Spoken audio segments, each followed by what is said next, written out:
All right, let's get started. So today's chapter, we finished the laws of Shabbos yesterday. All 30 chapters of laws of Shabbos. Today we're going to the new laws of eiruvin. They're very difficult. I'm only going to do Sorry, for laws of what? eiruvin. They're very difficult. I'm only going to do for 10 minutes. Eiruvin. I'm going to let the Rambam describe exactly what it is. You might be familiar with having a string around the city so people can carry on Shabbos. Of course, we mentioned many times you can't carry anything outside on Shabbos. So we're going to learn about the mitzvah of eiruvin. Hilchos eiruvin, there's one mitzvah. And the mitzvah is of rabbinic origin, and it's not counted in the mitzvah, right? So you have 613 biblical mitzvahs. This mitzvah of eiruvin is not counted in the biblical mitzvahs. So now we're going to talk about what this mitzvah is. So if you have a courtyard, right? You have a courtyard that has many neighbors surrounding that courtyard, right? So an apartment building or a bunch of houses with a courtyard in the middle. So now, can they carry in that middle courtyard, which is between all their houses? So biblically, yes, they can. And they can also take it from inside to outside. Because this whole area, this courtyard, and all these houses, these are all a private domain. And similarly, if you have an alley, which has, as we spoke a couple weeks ago, it has like a post. It's a reminder, everyone who lives opening into that alley can carry in the whole thing.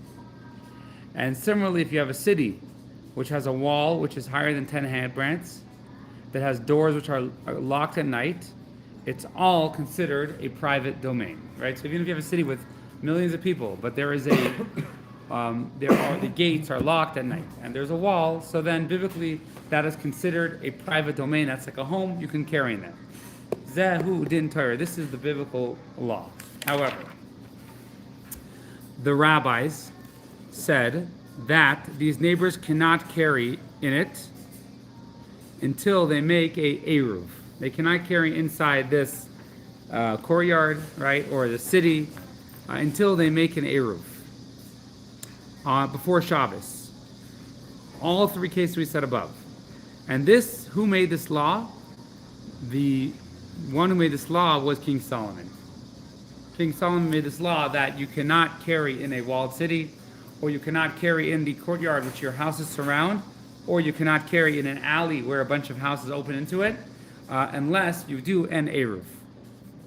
So we're going to talk about what a eruv is. Okay, similarly, people who are living in tents, or booths, or you have a camp which has a fence around it, encampment which has a fence, you cannot carry from tent to tent until you make an eruv. However, if you have a caravan which has a fence around it, you put up a fence, you don't need an eruv, you can take from one tent to the other without eruv, because they are already considered eruv. I'll explain what that means. And they are not set tents. So what does eruv literally mean? Eruv literally means to mix. To mix. That's what it means, to mix. So when you have all these different houses coming into a courtyard, they are all separate, right? They're all separate. So you have to make an eruv to mix, and we're gonna explain how you do that. We didn't explain how you do that yet. So if you're camping and you're all putting temporary tents, then you're all considered part of the same group. But if you have a permanent structure or permanent tents, then you need to besides a fence around it, you need to do an eruv, and we'll explain what it is. Okay. Why did King Solomon do this? He did it in order people shouldn't make a mistake and think, just like you can carry from a courtyard to the street, to the city, and you can similarly you can take from the city to the field, and the field to the city. And they would think, let's say you have a walled city. Since everyone could go there, that's considered a public domain. But you're allowed to carry there, right? And so it must be a private domain. And then they would get mixed up, and they would think that you're allowed to carry on Shabbos. Right? So King Solomon did as a stumbling block, protect a stumbling block, that people should be conscious that they're not allowed to carry on Shabbos. Okay. Therefore he said, any private domain which has multiple houses, so to speak, and each one has their own private domain in that private domain, and there's a place for everybody. For example, a courtyard for houses, where everyone is equally owns it equally, and everyone can enter it equally. It's considered as if it is a public domain, and everyone, their private home will be a private domain. To be considered a private domain? No, they feel that the courtyard is going to be considered a public domain, and the houses are going to be considered private domain. And it will be forbidden to take from your own house into that courtyard, just like you can't take from your own house into the public domain. Rather, each one should only remain and use the area which belongs to him until they make an eruv, even though the whole thing is a private domain. So these things are pseudo-public, right? In other words, they're a private domain which has access to everybody, gives access to everybody. So King Solomon said, I don't want people to get confused and think you could carry on Shabbos, and they won't realize the differences if there's a fence and a wall and all these different details that we said. So therefore he said, no carrying outside your house unless you make an eruv. And what is an eruv? An eruv is, you all designate a food together, and you place it somewhere from Erev Shabbos, and you say, this food is going to join us all. In other words, we're all going to be like eating together, so to speak. This food is going to represent how we're all equally joining this place together. And just like we all, so what we're basically doing is we're designating, we're saying this area is going to be open to all of us and is going to belong to all of us. Just like we all are equal in this place, similarly, we are all equal in our own houses, right? So, technically speaking, we're saying you're a guest at my house also. We're all guests at each other's house, and we're designating that this whole area is considered like one home. And and this way, he said, when everyone knows that they made an eruv, and they designated, said, hey, we took food, and we designated this food to join us all in all our houses and make one domain, people would know not to make a mistake that you can carry to a public domain. All right. The eruv which people make in fields is called the eruv of courtyards, and the ones that people make in alleys is called shittuf. It's called partnership. Now, so you say the special thing, you take bread, and you need two people, one person to go to another person to give it to him, and we'll describe in detail more, and do it on behalf of everybody. So you have to use a complete loaf of bread, even if it is a huge piece of bread. If it's a piece, it doesn't count. If it is complete, even if it's very small, you can make an eruv like that. So King Solomon made all these different decrees to make sure it's done right. So it has to be a full loaf of bread, and just like you can do it with bread from wheat, barley, grain, you can also do it from rice bread, or different breads from legumes, from lentils, but you cannot do it from bread made from porridge. And the partnership, whether bread or other foods, except you can use any food except for water or salt by itself. Similarly, mushrooms, you can't do it because mushrooms are not considered enough of a special food. If you did a water with salt and it becomes like a brine, you could do that. You can mix water and salt and use that. And what is the amount of food that you need? You need enough for a dried fig for every single person who is in that alley or in that city. And that is that there should be at least 18. However, if there's more than that, then up to 18 people, you need enough food for enough servings for 18 people. But more than that, you need just the amount of 2 meals, which is 18 dried figs, which is 6 mid-sized eggs. And even if there's thousands and myriads, you only need enough for 2 meals. Any food which is made the way it is, like bread or different types of wheat products or raw meat, if they do it, they need the amount for 2 meals. And anything which is like a secondary dip or anything like that, and people dip in it, or cooked wine or roasted meat, or vinegar, or brine, or olives, or scallions. You need the amount for 2 meals. Let's say you did it with raw wine, so then you need enough to have 2 revias, which is 6 ounces for each person, and similarly with beer. Eggs, you need 2 eggs, and when they can even be raw. Um, Pomegranates 2, an estrog you need 1. You need 5 hazelnuts, 5 peaches. Anyways, going through all the different fruits, I'm just going to continue on to number 12. A litra, which is a measurement that we mentioned in the previous chapter, is the amount of 2 reviuses, 2 measurements of 3 ounces.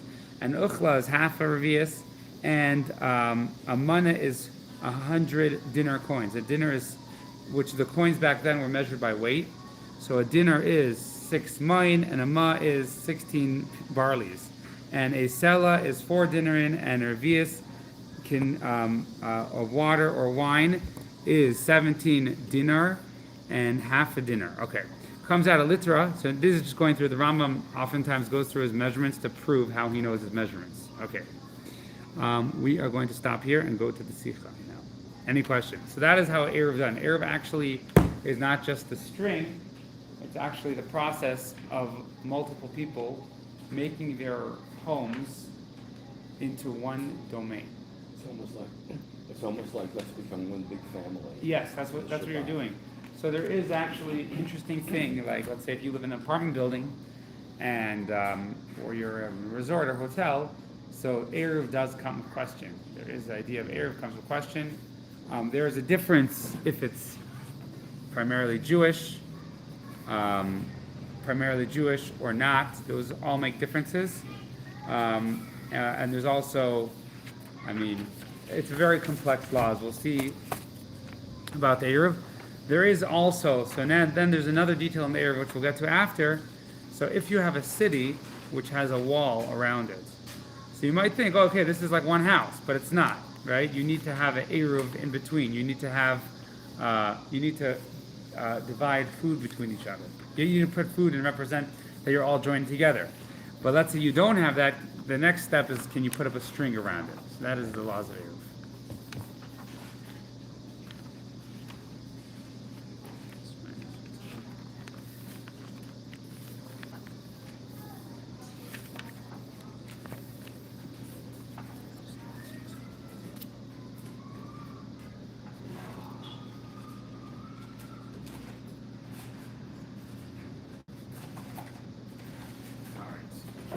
Get started. I print celebrating Rosh Hashana on Shabbos. Here, David.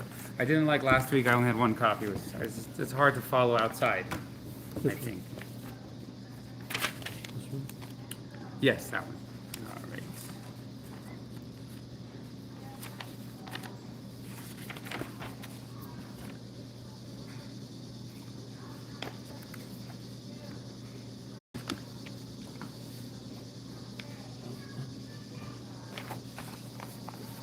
Okay, so this was quite difficult if you remember. I'm going to try and review it, and you'll try and get what we can from it. It is very interesting that you see how important this year's Rosh Hashana is. You see how important this year's Rosh Hashana is. Okay, so let me just review what we said. And we are holding on page.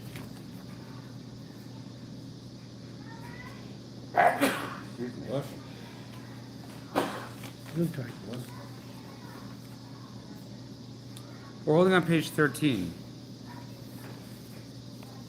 Okay, I'm going to explain it outside what we explained until then. Alright, so we started off and we were talking about, we said, how is it that in fact we don't coronate God on Rosh Hashana when coronating God is essential in the prayers and in the tefillahs and in the traditions of Rosh Hashana?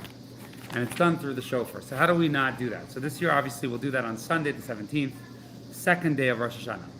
But normally, it's done the first day of Rosh Hashana. And this year, we'll say prayers about it on the first day, but we don't blow the shofar on Rosh Hashana. It's forbidden to blow the shofar on Rosh Hashana. And we said this is a decree from the rabbis that it is forbidden to blow the shofar on Rosh Hashana, which falls out on Shabbos, right? So our question was, as we said, we know that Rosh Hashana represents the day Adam was created and the day Adam coronated God, and how do we do that, right? So we explained, we said Adam coronated God, but that is not the epitome of God's dominion over the world. We said number one, because Adam had to do something. When you do something, it's like admitting until then you weren't doing it, right? So Adam, he bowed down. He did an action to show, and he inspired the rest of the world, all the creatures of the world. He said, what we said in Shabbos prayers. He says, let us bow down and prostrate ourselves before God, our Maker. He also said a reason for it. So a reason means it made sense to him, right? Now, if something makes sense to you, for us, that seems like it's a greater reason to do it. But in reality, in a certain context, it's less of a reason to do it. Who are you? Who cares if something makes sense to you? Maybe you totally don't understand things, right? So we said, the truth is there's a higher level of bittul. The higher level of bittul is, okay, pause. The higher level of bittul is where you're serving God and you don't even realize, so to speak, you're not even doing an action of serving God because you're so involved in serving God. So we said there's some people that they give up their life, they make a sacrifice. So they have their life, they have their family, and it's very difficult, and they give up their life for God. But there's some people that it never occurs to them not to give their life up for God. Their life was never theirs. Their life was never belonged to them. So we said that's what it is on Shabbos. That's the difference between Shabbos and weekdays. We said there's different layers of energy of God. If you would go to God and say, what a great world you made, what a great accomplishment, He might laugh at you. Say there's no big deal at all, right? In fact, in Jewish law, when you say how great God is in the prayers, you're not allowed to add to it. Not allowed to what? Add to the list of why. The rabbi said, because if you add to it, the more you add to it, the more you're minimizing God. The more a human thanks God and describes God being great, the more you're minimizing God. Because you are putting a description that makes sense to you. You're saying, God, you're such a good guy. You're so strong, right? God is infinitely strong. You can't define God as strong. So the rabbi said in the prayers, you can only say what they wrote. Because if you don't say anything, then God will be meaningless to you. Every quality that we know has to have a description, which means it has to have some kind of finiteness. It has to have some kind of limitation. So therefore, the rabbi said in the prayers, you can't say anything more than the prayers. The rabbis wanted God to be big in our eyes. So they said, okay, you can say some descriptions, but don't add anything to it, because the moment you add, you're actually making God less. So they knew, the rabbis that you're referring to, they knew what the optimal description or Well, they created praise for God. They created, based on the way God describes Himself, but they created a way so He could be big in our eyes. Because if someone said God is so mighty, and I would say, no, He's not, don't say that, then God wouldn't be meaningless, because human beings have to perceive everything in description. We need descriptions for everything. If we don't have a description, the thing doesn't exist. If we don't have a limit on there's no finiteness, then it doesn't exist for us. We actually say it doesn't exist. We have to have something a handle. So the rabbi said, we'll give some handles, but don't add any more, because if you feel God is great and you're saying God is great, that's a joke for God, right? That's a joke for Him. Because however great you could imagine God is only making Him less than infinite. It's a tricky business because any description of God is by definition Correct. limiting. So we can only give the descriptions that the rabbis established to help us. And you have to know, I can't give any more descriptions. Because if we wouldn't give any description, then God wouldn't be in our realm at all. We wouldn't be able to wrap our mind around God at all. So the rabbis and God Himself gives certain descriptions so it could mean something to us. Because when something doesn't have a description, it's meaningless. Not because it's less than meaning, but because it's more than meaning when it comes to God. It's a tricky middle ground. Yes. So, okay, so now we went further and we said the reason why there's a difference between Shabbos and the weekdays. We said God limits himself to create a finite world, and he invests energy in the world. He gives life to the world, and he creates each object in the world, and he gives life in accordance to the qualities that he created, right? So, in a hand, he gives it the ability to move, to feel, not the ability to see, right? Eyes, he gives the ability to see, not to move, not to feel, right? Okay. So, that's godly energy, which is invested in the world. It's almost like finite godly energy. Now, obviously, can I help you? Let me see here.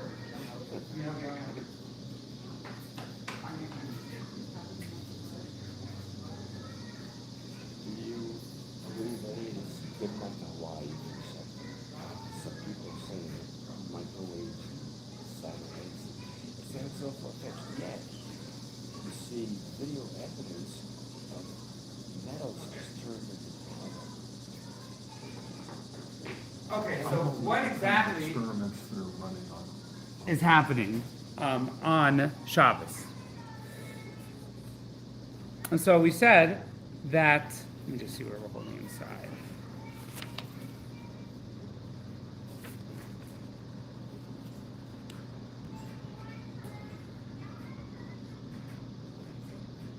Okay, so we said, does God acknowledge the finiteness and the limitations in the world? Does he acknowledge them? So on one hand, he created them, so he definitely acknowledges them.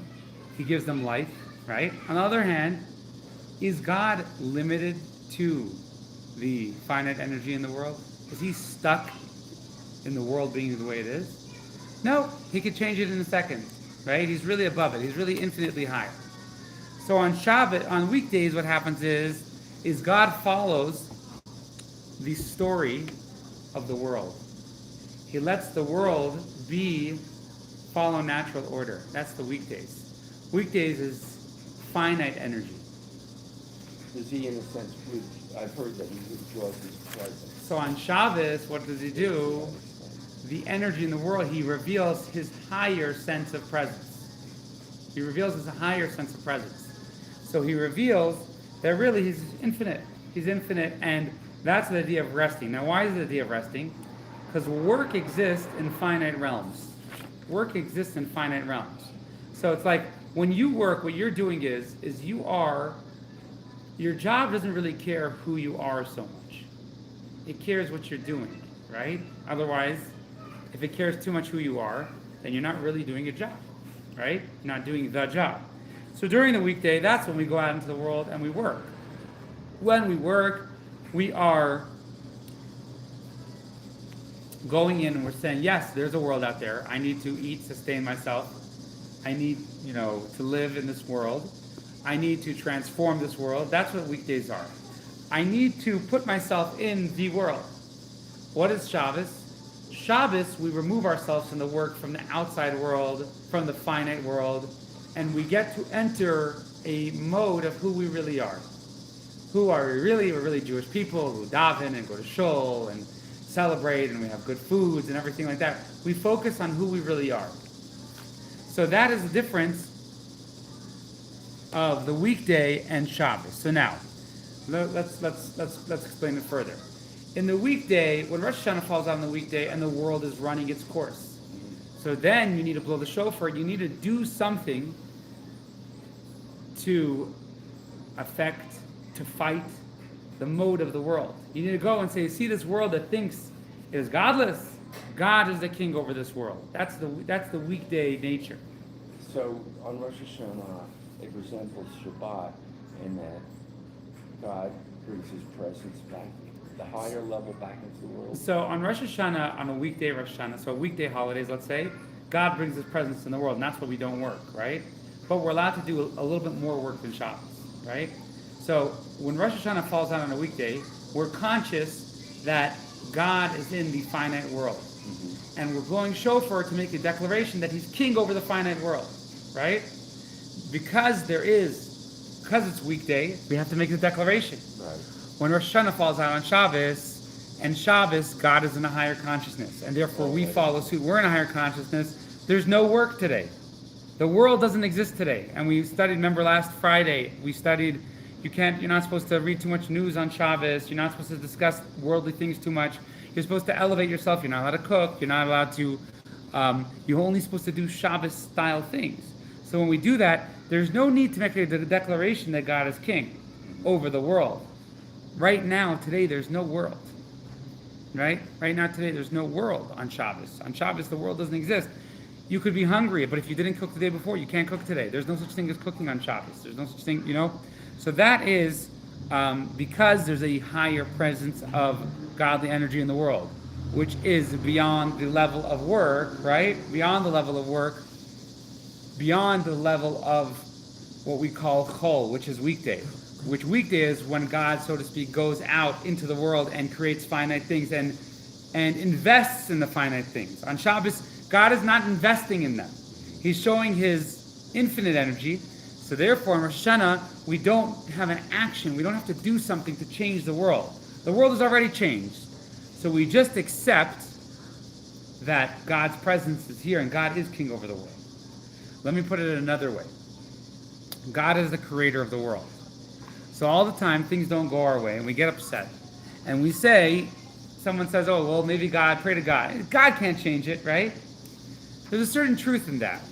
We know that God doesn't typically like to change things unless we pray for it. He doesn't like to make miracles because there's a world that he created the system in, right? However, on Shabbos, imagine you could talk to the Creator, talk to God directly. God would say, those limitations that you are stuck in, that you're upset about, that's a joke. That's not even real. It's not even real. I made it, right? It's not that the world, the exact opposite would be like the world has its own life and spirals into its own chaos, right? We know the world doesn't have its own life and doesn't spiral into its own chaos. But we know that God created the world in a way that he wants us to calculate what we do with nature somewhat, right? He wants us to go to work. He says in the Torah, work for 6 days. So Shabbos is the day that God, you're speaking with the king. God moves out, so to speak. He shows a higher energy in the world. And us as Jews, we're supposed to look at the world on Shabbos and say, it really doesn't make a difference what happens in the world today. Or the whole week. Hopefully we could take that energy on Shabbos and use it the whole week. So, there's amazing stories of people losing money on Shabbos and all sorts of things. And they simply were able to accept it and say, on Shabbos, I didn't lose anything. I didn't lose anything. I just said a story a couple weeks ago. I told you the story about the car in Israel. Yeah. So I think I told everyone else here, but there was a story, it was viral. It was a picture of a car with a palm tree that fell on it. Anyways, police knock on this guy's door, he says he's not religious. And they say, there's a tree, it's going to fall next to your car, so please move your car. We're going to follow the tree, please move your car. So he says, I can't do it, it's Shabbos. So the police say, okay, give us the keys, we'll do it. He says, I don't know if I could do it. I have to ask my rabbi. You also have to keep Shabbos, not just me. So he goes to his rabbi, and his rabbi says, no, they can't. As we know, the law on Shabbos is, on Shabbos, we're not worried of a hefsed meruba. We're not worried about losing money on Shabbos. There's certain times in Jewish law where the rabbis say, even though this is not kosher, because you're going to lose a lot of money, and it's technically kosher, then you can eat it. But on Shabbos, the rabbis say, hey, we don't care if you lose money. So the rabbi says, well, what you could do is you could move something next to the tree so the tree won't fall in your car. Like put a garbage can, put a barrier so it'll fall the other way. Anyways, the police, he told the police, and the police intentionally knocked the tree on his car. Right? Where was this? In Israel. I think in Jerusalem. Okay. So he called the insurance company, said, you guys, so what happened was his kids came, he was a grandfather, his kids came to visit him that Shabbos. Again, he said he wasn't a religious Jew, but Shabbos he was careful of. That's what he said about himself. Keeping Shabbos is pretty religious, if you ask me. But his grandparents came and he was so excited. And it was a new car, He was so excited. They said, why are you so happy? He said, I just sacrificed $25,000 for Shabbos. He was happy to do it. What a gift to God, right? Anyways, he called insurance. Insurance said they won't cover. But they said you probably have a good chance if you sue the municipality. Probably have a good chance. And he did do that, sue them. And, I definitely think in America that would never happen. Only in Israel they would knock the tree down intentionally. Okay. It's curious they were Jewish police. They were Jewish police, but in Israel there's this divide between religious and non-religious. So they were probably like, hey, you're stopping us from doing our job. We'll show you. But anyways, that was the story. So Shabbos is the day that you go and you let who you really are shine, which who you really are as a Jewish person. That's why on Shabbos you're not supposed to involve yourself in worldly things. And that's why even in our prayers, we don't pray for worldly things on Shabbos. If you look at the prayers in Shabbos, they're all about how great Shabbos is. Can you pray for health? You can, but mainly you're supposed to do it on weekdays. So, On Shabbos, you accept, kind of. You focus how... You have to realize when you have a health problem, you're really a victim to something that's not really you. You don't really have a health problem, right? The health problem is an external part of you. Your soul doesn't have the health problem. So when you have a health problem, you pray to heal the health problem. But sometimes you have to focus and say, really, the health problem is created by God. It has something to do with my mission in the world. You get what I'm saying? Yeah. Yeah. so God created weekdays and, God, the seventh day exists, I don't know quite how to say this. God created the weekdays And Shabbos. and Shabbos, but, so they're all godly. But, so are the weekdays less godly than Shabbat? Yeah. They're God. The way God relates to them is in a different fashion. The way God relates to them, He created these finite things, and God puts limited energy in them, right? So the way God, where do you feel God more, Shabbos or weekdays? On Shabbos you feel God more. God says, I'm not focusing on finite today. I'm focusing on infinite. Now, a Gentile cannot tap into Shabbos energy. So the rule is a Gentile is not allowed to keep Shabbos. If a Gentile is keeping Shabbos, if he was a Ger Toshav, he'd be liable for death penalty. So all Gentiles, they all have to break Shabbos in one thing. Even if they want to convert, they have to break Shabbos in one thing. Yeah, that's the law. It's usually not hard to find something. When it says in the Chumash, God rested on the seventh day, does the Hebrew actually say that? Is that a metaphor? Well, when you're talking about God rest, obviously it's not going to be the same as a human resting, because God doesn't, when we rest and God rests is going to be different. But when we talk about God resting, first of all, everything in creation, every verse in creation is technically a metaphor, if you're looking at it that way, right? Every verse is a metaphor in creation. God creating, I mean, what does that even mean, right? So God resting, it doesn't mean He lies down in the bed, right? So God resting in Hasidism means that He returns, so to speak, to who He reveals in the world who He is, more than the weekdays. The weekdays, work days are mainly focusing on what you do. Weekdays, Shabbos mainly focuses on who you are. So when who God is present in the world on Shabbos, there's no need to blow the shofar. If you blow the shofar, that's actually disgraceful to God. It's like we're saying, God, we elect you as king. God is like, I'm literally present here as king right now. You're literally in the king's chamber. So that's why we don't blow the shofar on Shabbos. I mean, God could have rested on Wednesday. Right? Correct. I worked on Sunday, Monday, and Correct. Tuesday. I'm going to take Wednesday off like the dentists do. Yeah, he chose to rest on Shabbos. So it seems to me the message, though, is He rested. He didn't literally rest in the same way we do, because we have limitations that God does not have. Well, So so it must- he rested in a similar way that we do, but we have to understand that because we have limitations, we might misunderstand the concept of what rest really is. Yeah. So we might be like, oh, I'm so tired, fall asleep. God was not so tired, fall asleep. But when we do that, essentially what we're doing is we are leaving public workforce and we are going to our private, and we are giving space for ourselves more. So that God gives more space. Shabbos is more about who God is and less about what God does. The weekdays is all about what God does. Shabbos is when God says, I'm going to remove myself, and I'm going to remove myself from what I do. And just like you guys are going to remove yourself, you're going to do all your work on Shabbos the day before, so to speak, and prepare for Shabbos so you can focus on who you are today. But the work, so to speak, of creation was completed on Friday. Because the verses say that. Correct. So on the day after, on the 8th day, there wasn't more created, because the work of creation was completed on Friday. There was maintaining. I mean, the weekdays are the maintaining of the creation for God. Those are. Can we think it in terms of material and spiritual?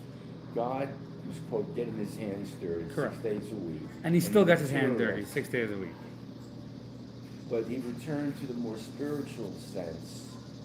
It's almost like flipping a coin, and now Correct. here's the spiritual. That's a good way. So let's put it another way. It's like, let's say God's in the workforce during the week, right? So his hands are getting dirty with work, and he's maintaining the world.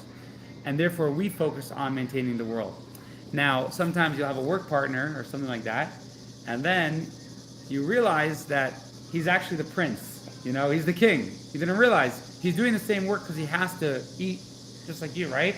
But in another context, you realize he's someone different. So God on Shabbos is a day, so to speak, that he wants us to focus on who we are as Jewish people and as our mission in the world.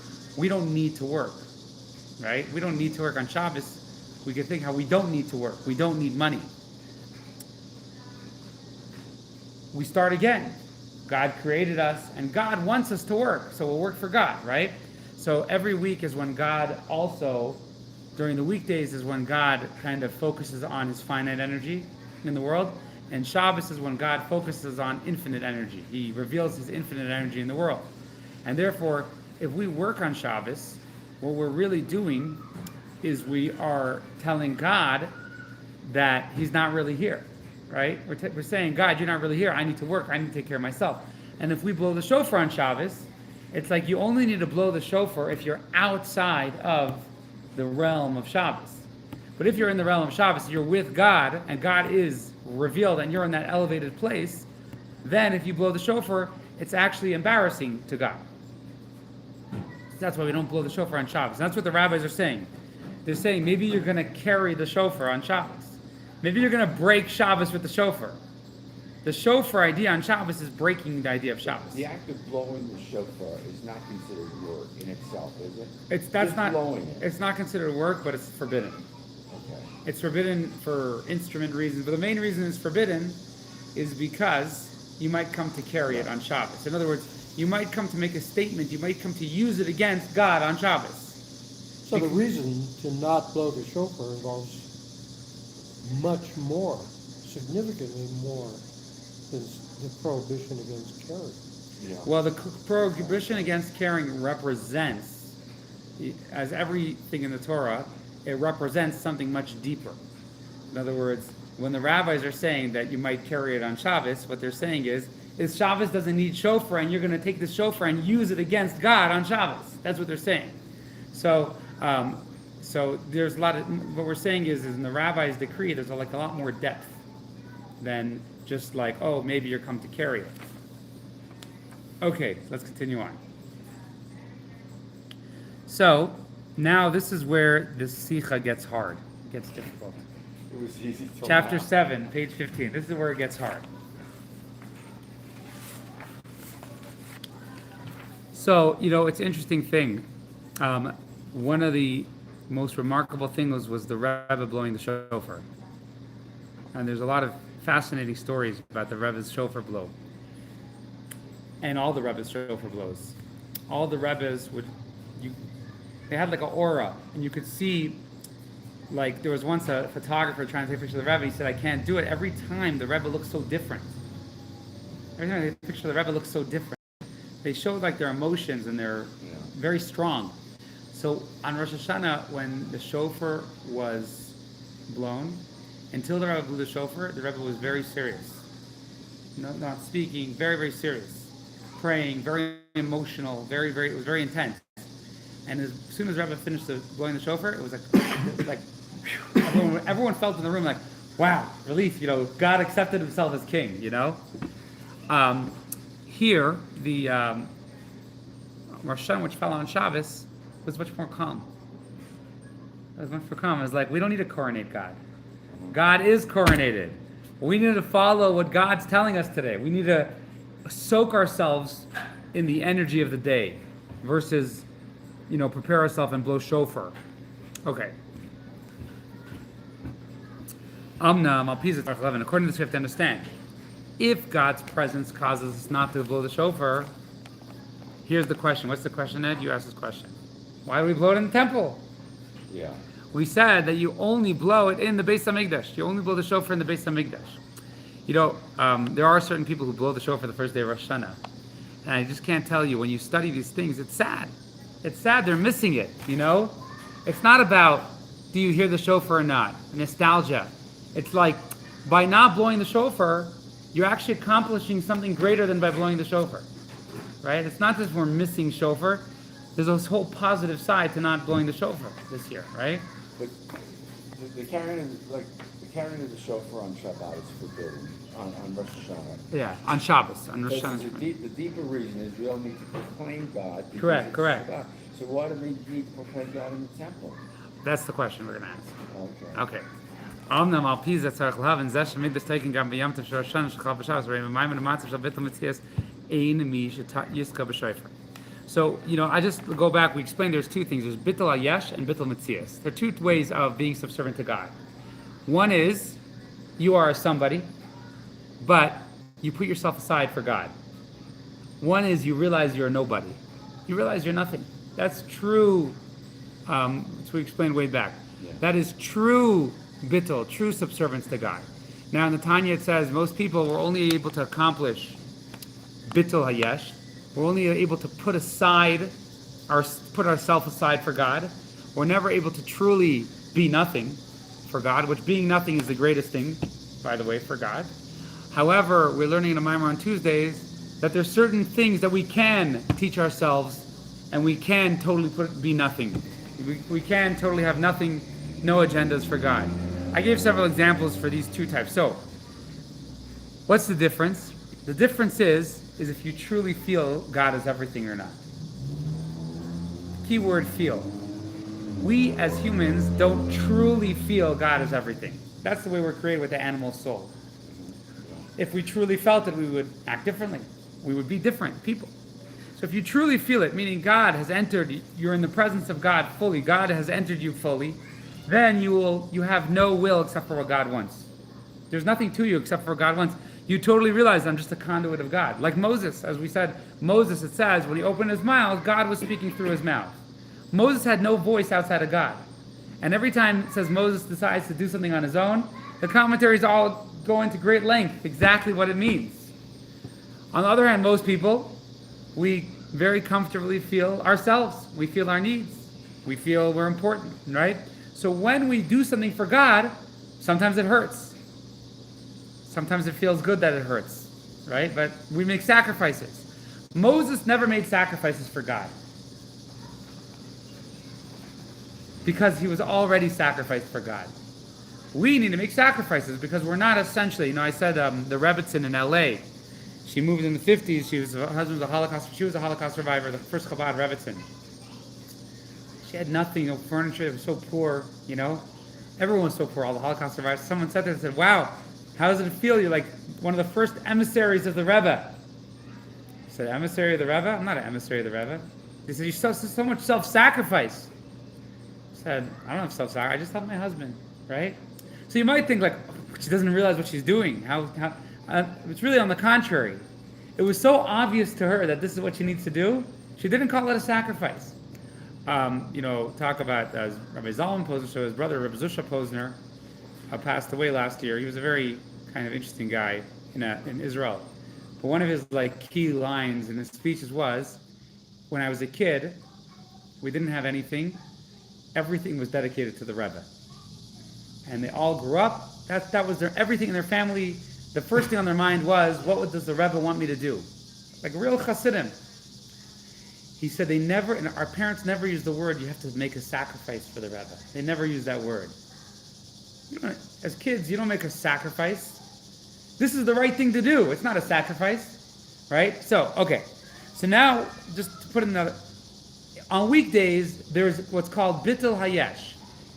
Weekdays, we focus on our life, we work, and then we also have to remain Jewish. We have to blow shofar. We have to remind ourselves, hey, you're in the workforce.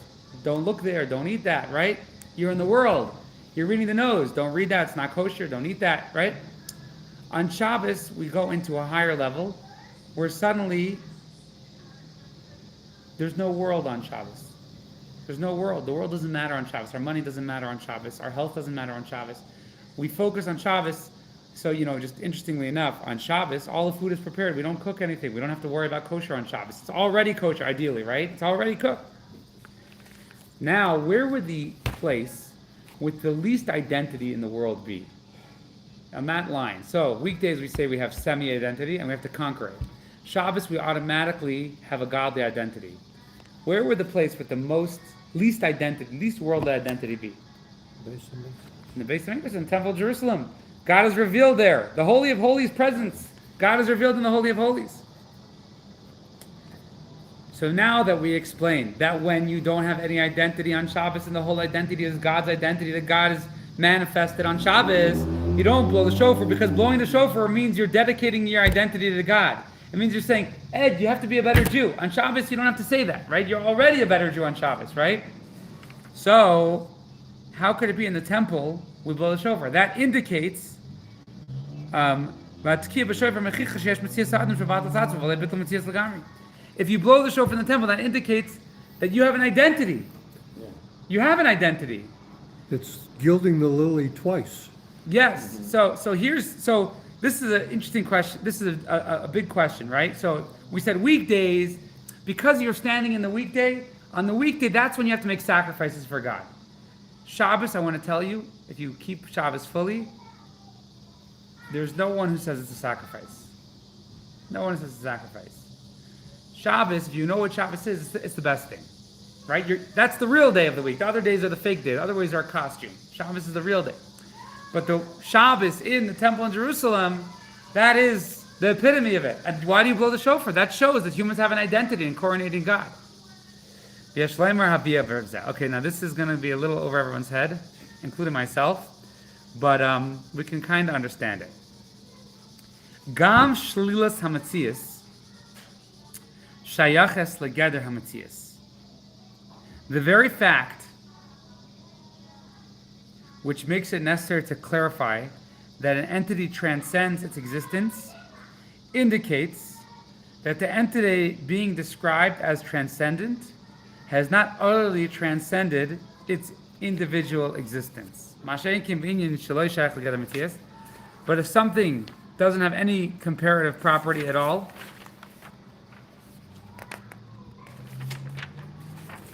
it's entirely beyond the framework of an individual existence. It is not appropriate even to speak of its transcendence. Okay. Can I read that again? Yeah, you can read that a few times and I'll explain it to you. It's going to quote a parable from the Alter Rebbe and Tanya. Yeah. The following explanation can be given to resolve that. The very fact which makes it necessary to clarify its existence. This is the fact that you have to clarify that an entity transcends its existence. Right. Well, that So let's look at the example. Similarly with what Alter Rebbe writes in Tanya. Kaimer. This is like saying, Al Eze Chachma Rama Muka, Shi Efsher Umash V'yadayim. Let's see what say. This is such a lofty, deep concept. You can't touch it with your hands. Right? Mm-hmm. Is that descriptive of a lofty concept? No, it's descriptive of what it is not. Correct. But if I say that, will you say like, wow, that's so lofty? Will you consider that very lofty? If I say, there's such a deep idea, you can't touch it with your hands. No. So here's Alter Rebbe says, Kol Shemei Yitzchak Loi. Anyone who hears him will mock him.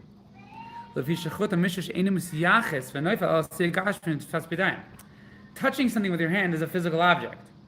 I can't describe a intellectual Right. object by negating the ability to touch your hands, right? It's like that doesn't show how lofty this concept is. It shows that it's not the physical object, Right. right? So, like, you could think of many examples, but let's say I say, like, Ed is so strong he can pick up 50 pounds. Dave is so strong he can pick up the ABCs. He can pick up calculus, right? Physical strength is mental. Now that doesn't work, but let's say I say he could pick up 1,000 pounds, Okay, right? that works. So that works. So 1,000 is beyond 50, it's very far beyond 50. But in order for me to negate you with him, there has to be a relationship, right? So let's say, if I want to say it's so deep, it took me 10 years to understand. That's a good description, Yes, right? It's so deep that even this wise person said it's very deep. Yes. But if I say it's so deep that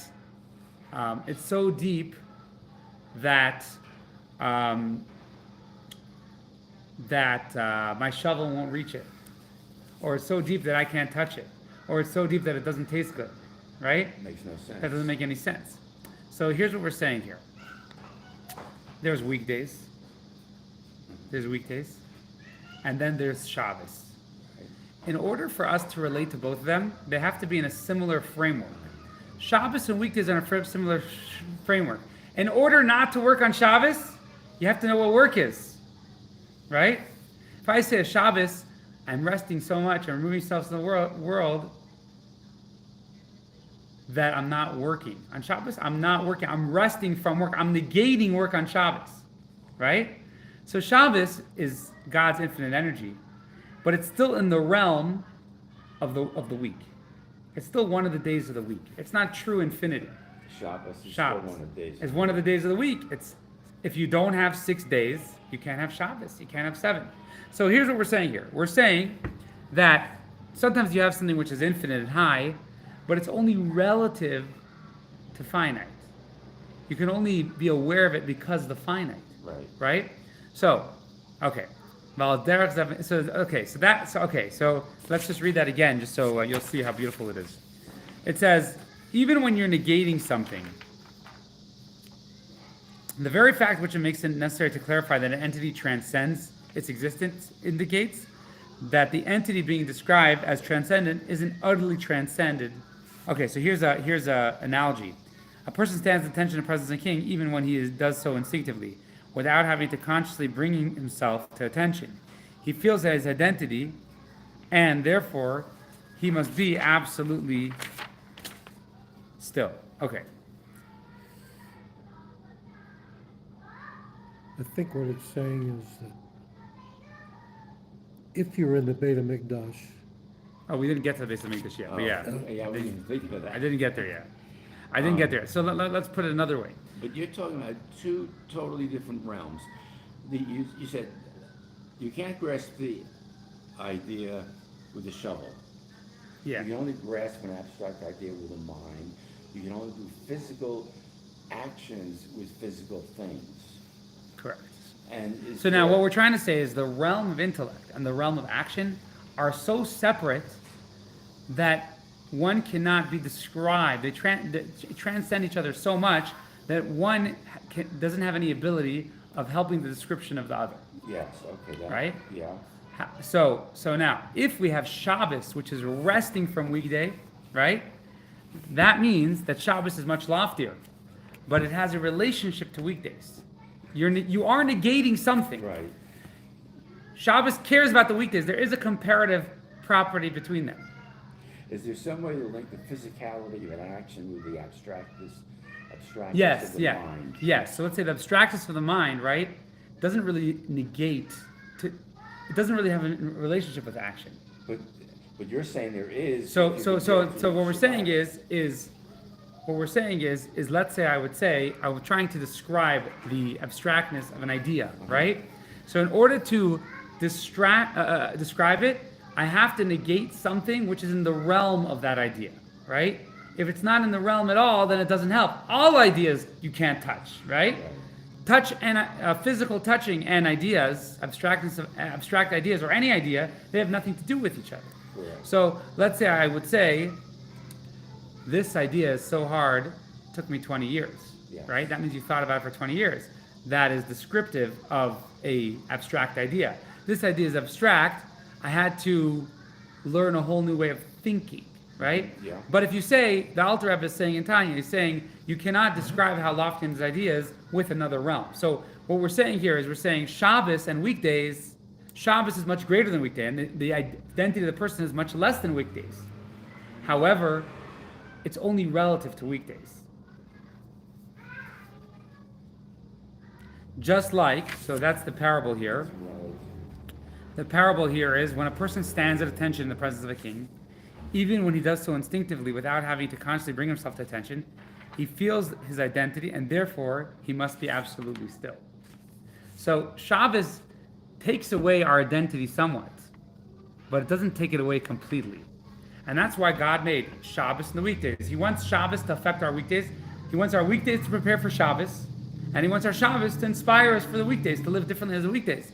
He doesn't want us to be in Shabbos mode always.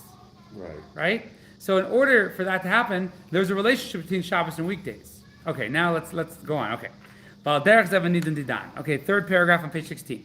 שגם זה שבעומדי לפני המלך אינו מאיר מסייד לעשות מאומה, אפילו יש לך במלך היינו שלילת מציאוסי, הרי זה מפני ששייך עדיין לגדר מציאס. אם כן, אם כי באופן של שלילת מציאס.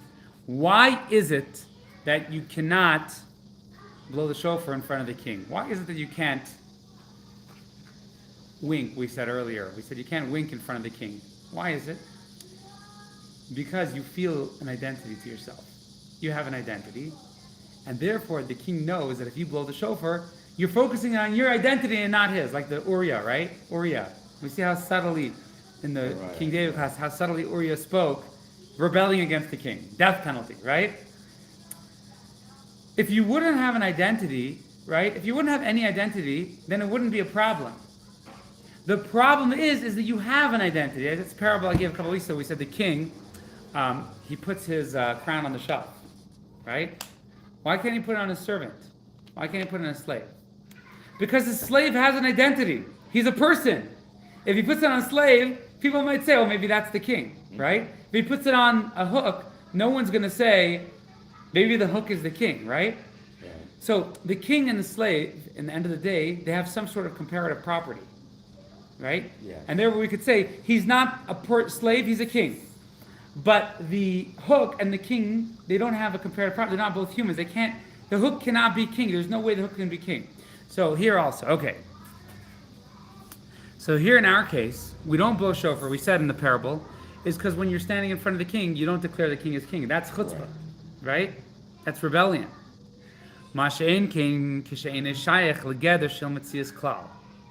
However, if you have absolutely no sense of existence at all, you're like the hook, then the hook could wear the crown, right? And everything about you is the king. When the king wants you to do something, if you don't have any identity, you're not making any statements, right? Then if the king wants shofar, you blow shofar. You don't have any identity. You don't even have to negate your identity, right? So on weekdays, it's about our identity. And therefore we have to powerfully negate it sometimes. Mm-hmm. On Shabbos, we negate it automatically, right? We negate our identity automatically. Would that be similar? Well, let's just finish. However, there's a loftier stance in the temple, so to speak, that it doesn't even occur to, there is no identity at all. It's all the king. So you do whatever the king wants. Yeah. Okay. Let's say that a man goes to the king and he realizes that he needs to show he's a subject of the king, he needs to show respect, so he walks 5 paces and bows deeply. Yeah. Compared to somebody else who follows and he's just in awe of everything, he sees the king without thinking he bows, doesn't even think that he bowed, That's his natural reaction. Instinctively, he drops down, gets up. Is that the same as them blowing the shofar in the temple? Here, so yes, kind of. Yeah, what were you gonna say? Go ahead. I was gonna say if we read note 54, so note 54, it says I can't. we didn't get to note 94, but it's self-evident that such a person's actions are carried out spontaneously as a matter of course. In this vein, our sages speak of a person bowing and modim as an instinctive response. So it says significantly, in those sources, the instinctive bowing is seen as a sign of underdeveloped divine service. That despite the fact that the person lacked the awareness to bow as a full-hearted act, his body nevertheless did so instinctively. So in the Talmud, it's talking about as a negative thing. It's a negative Sometimes, thing. That yeah. could be a positive thing. However, Chassidus says, no, the instinctive response is highlighted as expression of a person's divine service becoming thoroughly internalized within. So Chassidism actually says, no, this is actually, so there's a positive side, negative side. Negative side is if you're in synagogue and you're used to saying, Amen Yehishmei Rabbas, you say it automatically, you don't think about it, right? It becomes habitual. Habitual is negative. But habitual has positive qualities also, right? So I remember hearing as a kid, they said a story, there was a rabbi, he was very short. So he was sitting at a conference and his feet were hanging. And it felt it looked funny. So they put a box under his feet. Anyways, they put a box under his feet and his feet sprung up. So let's put your feet down. Put a box again. So they opened the box and there were some Jewish books inside. So they said, wow, you're like a prophet. And he said, no, I'm not. He said, I internalized Jewish law so much that like my body knows, like my body so internalized it that it was automatic. That was absolutely positive, no negative. Correct. No, so there could be a case of habitual things which have a negative connotation. Well, Habitual. So the trick with habitual things is they're good, so as long as you keep growing. Habitual, when you do something habitually, if you say these prayers and you don't even think as you're Correct. doing them, that's not good. So what you want is you have the ability to think deeper and free your mind As to think you're deeper. doing it, So right. so yeah, what we're saying here is blowing of the shofar. It's like automatic. It's like the hook on the thing. It's not. It follows whatever the king wants. It has no will to itself. That It's like is the guy whose feet jumped off the box. yeah, correct. Same thing. Okay. Yeah. And another way of thinking about it, which could be wrong, but is direct versus indirect. So if we are blowing the shofar on a weekday, that is a direct connection. Mm-hmm. On Shabbos, our direct connection is through the observance of Shabbos. Mm-hmm. And so blowing the shofar on Shabbos would be a conscious act. And so we are not receiving the command to blow the shofar if we're doing it on Shabbos directly. We're doing it through our own consciousness because we know we would have done it on a weekday. So it's indirect. I think that this paragraph that says, by contrast, one who has absolutely no sense of his own existence at all does not think of nullifying or negating his existence. So I know I jumped ahead to mention the Beis HaMikdash, but if you're in the Beis HaMikdash and you are one with God on both levels, that is, your presence there, but also you are receiving the command to blow the shofar directly from God, not indirectly, as if you were blowing it in shul. What do you mean indirectly? From your own consciousness, from your own. Well, so let me add to it. So it's interesting. In the last on the Rebbe's table in the Rebbe's office, is a set of books which the Rebbe asked for right before he had a stroke.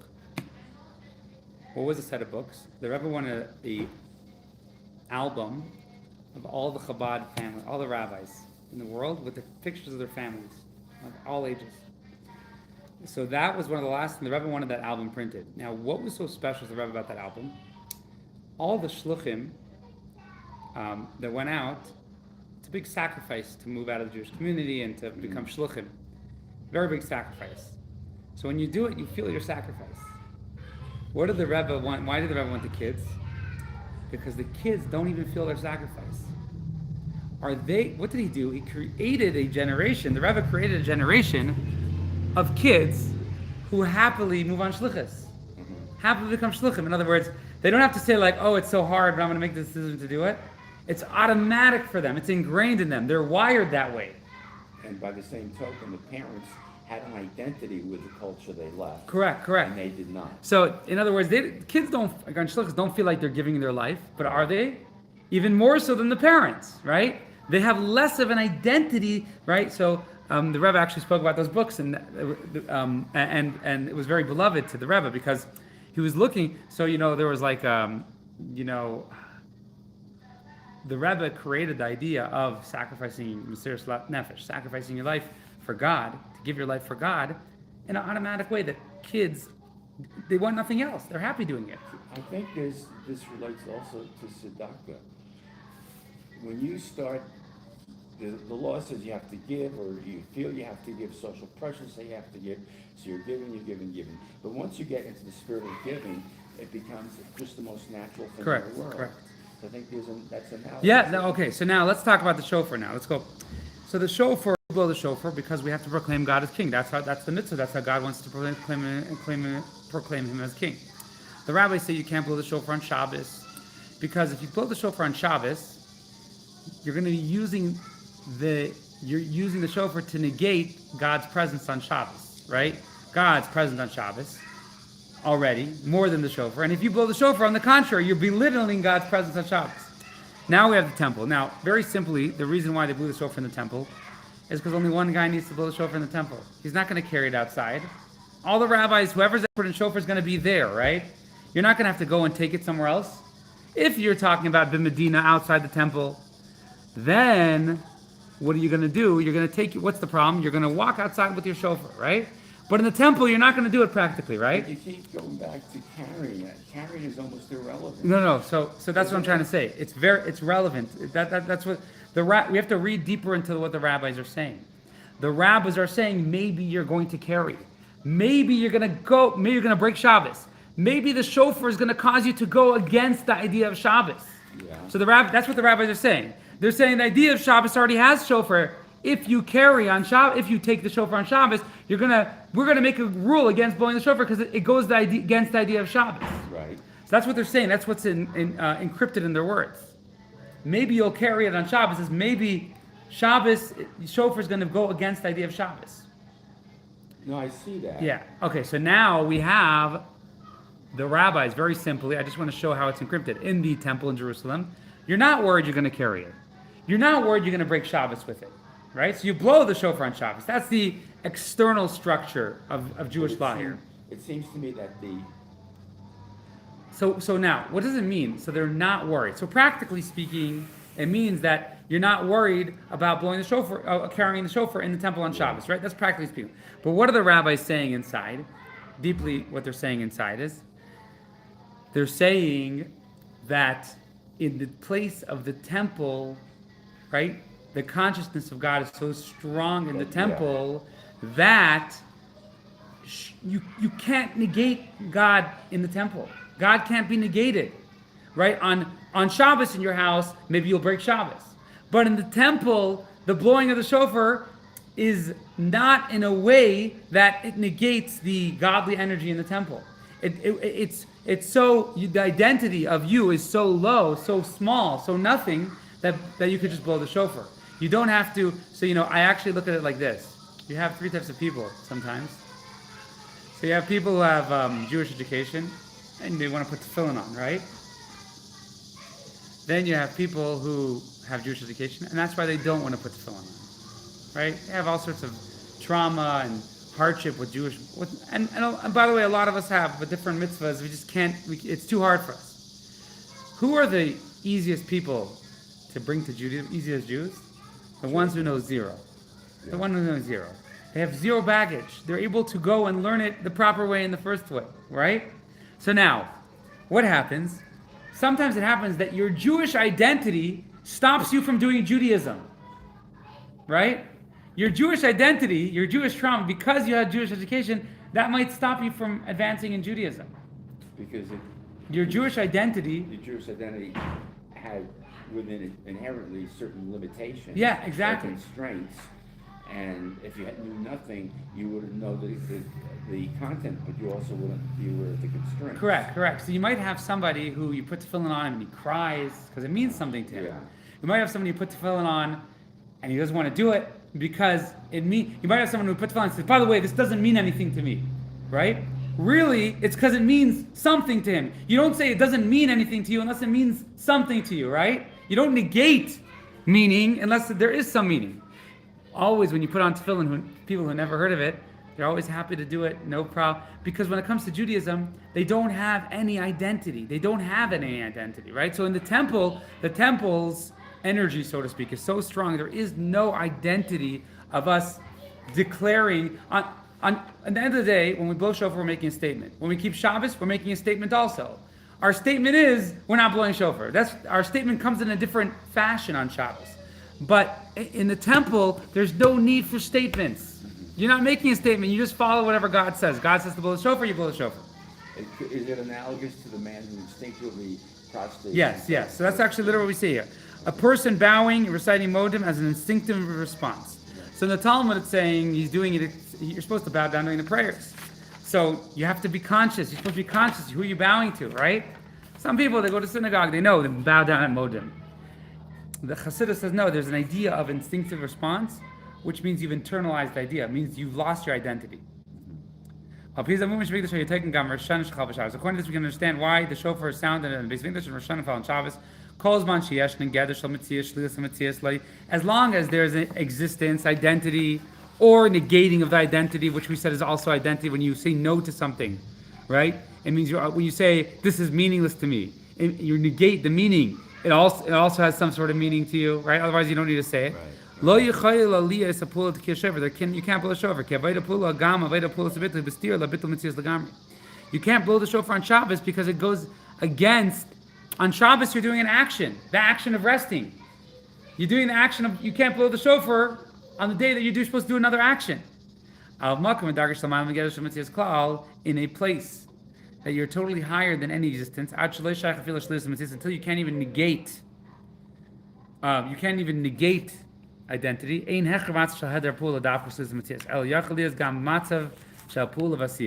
Then you can do action. You can do action. You don't have to be negating anything. You're not involved in negating something. You're there, you're present, you're totally open and present for God. And this doesn't mean that you're not nullified to God. This is not the type of bittul which negates identity. You have no identity in the first place.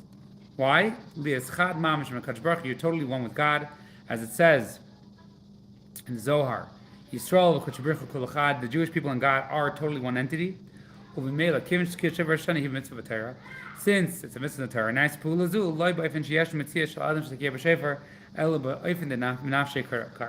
in the Torah, our identity is totally aside.